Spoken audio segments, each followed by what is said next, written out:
Bienvenue à tous dans cette nouvelle vidéo. On se retrouve pour une nouvelle analyse sur les Pokémon de la 8e génération. Et dans cette vidéo, nous allons nous intéresser à Montracite. Alors, Montracite, c'est assez terrible parce que sur le papier, bah déjà en design, c'est un Pokémon oui, il est pas très beau, mais disons que moi j'ai toujours aimé le design de Montracite. Alors pas la forme Gigamax, hein. La forme Gigamax c'est moche, mais je trouve qu'il est complètement adapté. C'est un design original pour moi. Je sais pas, je vais toujours trouver quelque chose. J'ai toujours pensé que c'était un Grolem, voilà, un Grolem 8G globalement. Mais voilà, le design de Montracite est cool. Sur le papier, c'est un Pokémon qui a l'air très fort comme ça, mais il y a beaucoup de choses qui le rendent très mauvais. Malheureusement, c'est ce qui va être dit dans cette vidéo, mais du coup, on va analyser ça de suite. Alors, on commence avec le type du Pokémon. Déjà, il est de type roche et feu. Alors, roche et feu, hein, à titre de comparaison, ça fait penser à un autre Pokémon qui est quasiment pas vu, hein, même un Pokémon très oublié et un Pokémon que je n'aime pas. Là, par contre, alors, voilà, c'est Volcaropod, du coup, un Volcaropod, pour ceux qui se souviennent de ce Pokémon, cette limace de lave, là, hein, voilà, qui a le même double type, mais c'est un Pokémon qui est vraiment très mauvais et qui a l'air similaire, pratiquement, hein, on va être à peu près similaire, globalement, parce qu'il est aussi rapide, enfin, il est aussi lent hein, que Montracite. Il a des défenses similaires, bon, il tape pas fort sur l'attaque, mais voilà, c'est vraiment le même type. Alors, Roche et Feu en stratégie, qu'est-ce que ça donne du coup? Défensivement, c'est un type qui est contrasté, mais vraiment mauvais en fait, hein, il faut quand même le dire. Alors pourquoi c'est mauvais? Parce que malgré l'accès quand même alors il a 6 résistances et une double au type feu. Alors les résistances normales et poison, ça sont rarement utilisées en stratégie, mais il a des résistances insectes, fées, vol ou glace qui sont globalement utiles. Mais à côté, le gros souci, c'est qu'il a énormément de faiblesses gênantes, hein, et pas des moindres. Il a une faiblesse au piège de roc, déjà, donc ça, c'est déjà un problème. Une faiblesse combat, donc du coup, une faiblesse à un type super efficace sur le type acier, mais ce n'est pas tout, puisqu'à côté, il a deux doubles faiblesses au type sol et au type eau, des types qui sont tout le temps vus en stratégie. Donc il a vraiment un double type qui défensivement est mauvais, clairement. Par contre, offensivement, roche et feu, ça fonctionne à l'inverse, hein, un peu comme roche et sol ou feu combat. Voilà, des associations de type globalement plutôt bons offensivement, enfin qui vont ensemble offensivement. Vous voyez qu'il est bon offensivement, hein, il n'est pas beaucoup résisté, super efficace sur 453 Pokémon. Donc il est bon offensivement, mais il a vraiment trop de faiblesses, hein. C'est vraiment le problème, c'est pour ça qu'il donne envie sur le papier, mais il a vraiment des faiblesses qui sont très difficiles, qu'il faut impérativement couvrir du coup, parce que sinon, bah voilà, c'est des types, voilà, des types d'attaques que tu vas croiser assez souvent finalement, et il y a beaucoup de Pokémon qui vont jouer là-dessus pour le taper sur ses faiblesses du coup. Alors, au niveau de ses talents, alors le premier c'est Corps Ardent. Alors Corps Ardent, ça te donne 30% de chance de brûler un adversaire s'il reçoit une attaque de contact, ce qui est correct parce que il a plutôt un bon bulk, enfin il a même un très bon bulk, et du coup il peut facilement venir sur une attaque. Mais le problème c'est que vu ses faiblesses, ben il va souvent, enfin il va souvent y avoir un Pokémon qui va le taper sur ses grosses faiblesses et il peut avoir du mal à tanker même comme ça. Mais bon du coup. Voilà, hein, parce qu'il suffit une attaque seule, il y en a tout le temps. S'il y a un Pokémon de Rain, par exemple, bah, il tank pas une attaque eau, clairement. Alors à la rigueur, une attaque combat, il peut peut-être la tanker, ou quoi, si c'est une simple faiblesse, mais du coup, voilà. C'est utile, c'est pas inutile, on va dire, mais comme ça joue sur ses faiblesses qui sont très gênantes, bah du coup, c'est compliqué. Alors, son deuxième talent, c'est Torche, donc ça lui donne une immunité feu, et il obtient 50% de boost sur ses attaques feu s'il prend une attaque feu. Bon, c'est pas exceptionnel, c'est un peu trop situationnel. Et son dernier talent, c'est à Steam Engine. Je crois que ça veut dire turbine en français.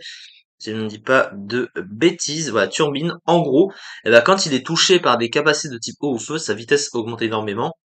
Alors, touché par des capacités de type eau, du coup, c'est compliqué parce qu'il a une double faiblesse, donc tu vas pas venir sur une attaque de type eau, évidemment. À la rigueur, le type feu, pourquoi pas, parce qu'il a une double résistance, donc il va prendre peu de dégâts, et derrière, sa vitesse augmente énormément. C'est situationnel aussi, mais c'est pas inutile non plus. Bon, quelque part, voilà, c'est pas des talents exceptionnels, mais du coup, c'est ça. Au niveau de ses statistiques, du coup, alors, qu'est-ce qu'on a au niveau des statistiques de ce Pokémon? Sur le plan des défenses, il a plutôt un bon bulk, hein. Il a 110 PV, 120 défense, 90 PDF, donc c'est plutôt un bon bulk. Par contre, à côté, 80 dans les offenses, c'est vraiment pas ouf, alors que le type porte plus sur l'offensive que la défensive. En plus, quelque part, et 80 de puissance, c'est quand même pas ouf. Donc c'est un Pokémon qui risque d'être un petit peu trop passif quand même et de pas faire suffisamment de dégâts, alors que son Moupoule prétend à être offensif encore une fois. Mais là où le bas blesse, c'est surtout la vitesse du Pokémon. Comme Volcaropod, 32 vitesse, c'est très mauvais. C'est clairement très mauvais parce que bah, si t'as un lead en face, même si voilà, parce que du coup c'est aussi un Pokémon de lead, on va y revenir, parce qu'il a accès à des choses notamment les picots et les pièges de roc, donc il a des trésors, donc il va souvent être lead sur le terrain pour poser ça.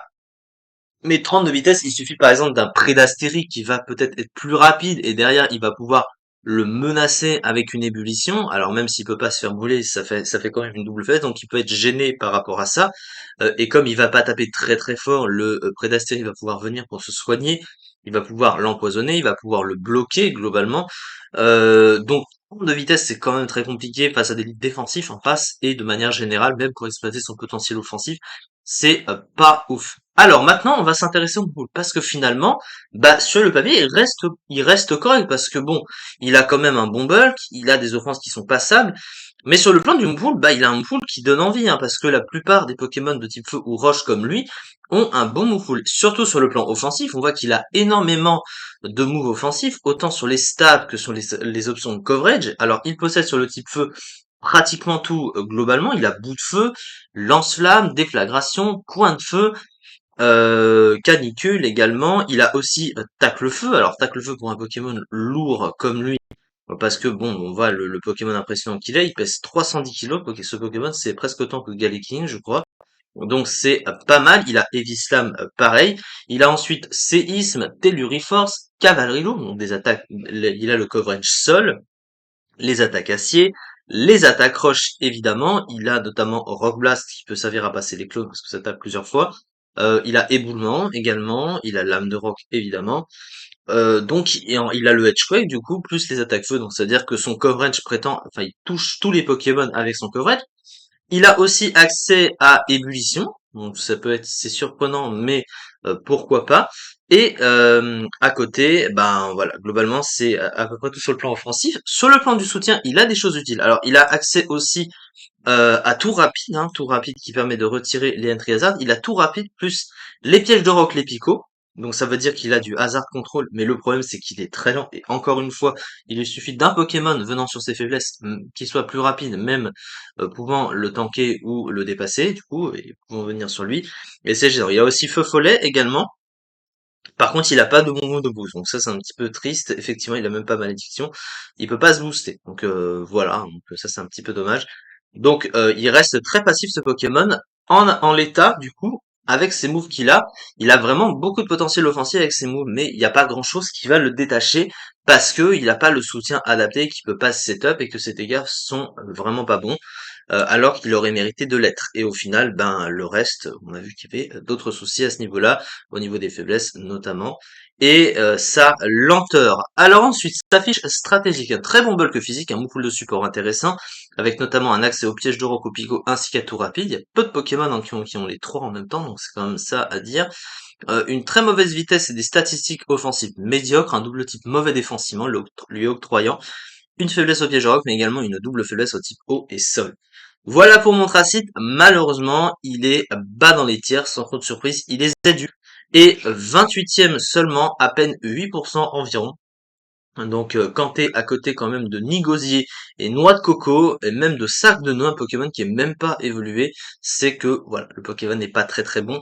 Alors que sur le papier, il donne envie, hein, c'est dommage. Et moi aussi au départ, j'ai cru qu'il allait être très très fort, mais il a vite chuté dans les usages. C'est en tout cas pour cette vidéo. On se retrouve prochainement pour la suite des analyses sur les Pokémon de la 8e génération. Merci beaucoup de m'avoir suivi et à très vite pour la suite.